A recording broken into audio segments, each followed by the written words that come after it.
pouring more liquid in, trying to make it work at the same time, and Well, then like you cranking the coconut lever or whatever. It's the fuck competitive you need to keep this overclocking. thing It's working. every bit as stupid as hockey and baseball, like we talked about earlier. Competitive overclocking. Can you Yes. explain what that means? Yeah, literally, people compete to run their CPU at the highest rate. You know, like No, they do not. they do. Oh. Then my motherboard is one you might use in these competitions, and I thought like, oh, I'm just getting the best one. Do you do anything with it, or do you just like try and update Skype a lot and do a bunch of other shit in your fucking computer? Like, what do they do? Well, Just I mean, stress it? I used its overclocking features, but I didn't use anything that wouldn't be in a cheaper motherboard. And there's like ports in the back where you can put like external monitors to see how stuff is going without like needing a screen. And they're just a pain in the ass to me because I'm like trying to stick a USB in there 7 times before I realize that's not what it is. And yeah, How do you win an overclocking match? there's a judge. I've only seen it like on YouTube. I don't pretend to be an expert, but there's a judge that verifies that you The head ran. virgin steps up. Of course, he wears the wizard cloak and the hat. Yeah, the Grand Virgin. Grand Virgin. And he verifies that you ran it. I hope people correct me if I get this wrong, but he verifies that you ran at a given frequency for some Then he period checks your of time. phone for contacts. Upon seeing no female names, hands it back, and the winner. Yeah. and if you really did run it at frequency for a minute, I made that up. I don't know what it is, but you know, it booted at that. Then you succeeded and you win.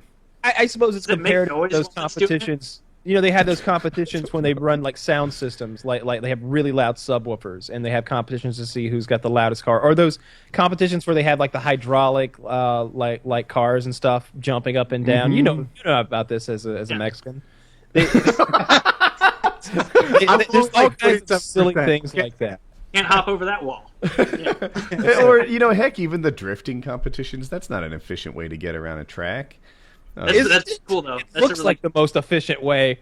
I'm told it's not. That it'd be much Well, it's better the to coolest stick to way. the ground. You don't see F1 That's how guys we should drifting. all drive. I bet it depends on what kind of, like, if you're in a really nice race car, I bet it can grip way better. But if you're in a Honda Civic with like a glass pack and some like pretty much a stock engine, you gotta drift it like around the corner. I think drifting is just for show, with the exception of that. What is this dirt sprint car stuff?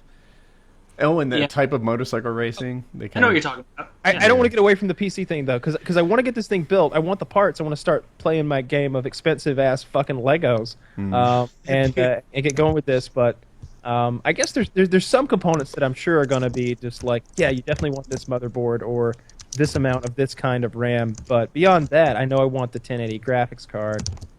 Just don't know where else I'm going. But I want to get started on that. I want to make that happen. I guess I got to wait on the cards though. Because what I guess what I could do is get the rest of it and put it together. But how awful is it going to be to have the fully set up thing sitting there waiting on the graphics cards? That's up to you, I guess. You know, like I don't know. I thought that I broke my AC, you guys, because I turned it off for this. If it's too loud, I'll turn it off again. But I live in Vegas. It's like 150,000 degrees here, Celsius.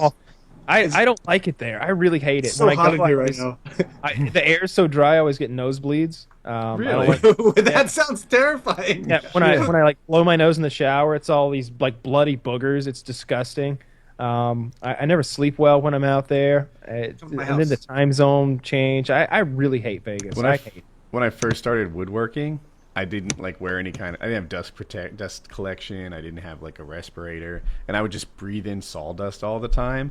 And the next morning, I'd like blow a dowel out, like That out of happens in sawdust. jiu-jitsu too, right? When you train with the gi, right, or no? Yeah, well, both. But go on. When you train with the gi, every night after jiu-jitsu, you go home and you blow your nose, and it's like a bunch of like lint from other people's gis. I never had that. Oh well, I train hard. It gets serious. That's probably what it was. We were just joking around. I breathe in people's gi hair. It's how I do it. I've had it be black before, like blow black snot from Yeah. from the gunpowder and the explosions and stuff, and the so aluminum gross. powder. I'm sure. That can't be good for you. Like, I Why bet not? cocaine up your nose is not as damaging as It makes you gunpowder. manly. Puts hair on your chest. Yeah, it makes me feel strong. Well, all right. Gun- Taylor, what are you typing? I'm curious. Are you... I was trying to find an interesting video of people overclocking their PCs for us to watch, and I just skipped around one video, and it was one dude. It was CPU overclocking fail, and I'm like, oh, let's see what they got. And it was a dude sitting there like 6 minutes long. I skipped up to about 5 minutes, and it's just a dude sitting in front of a computer there's a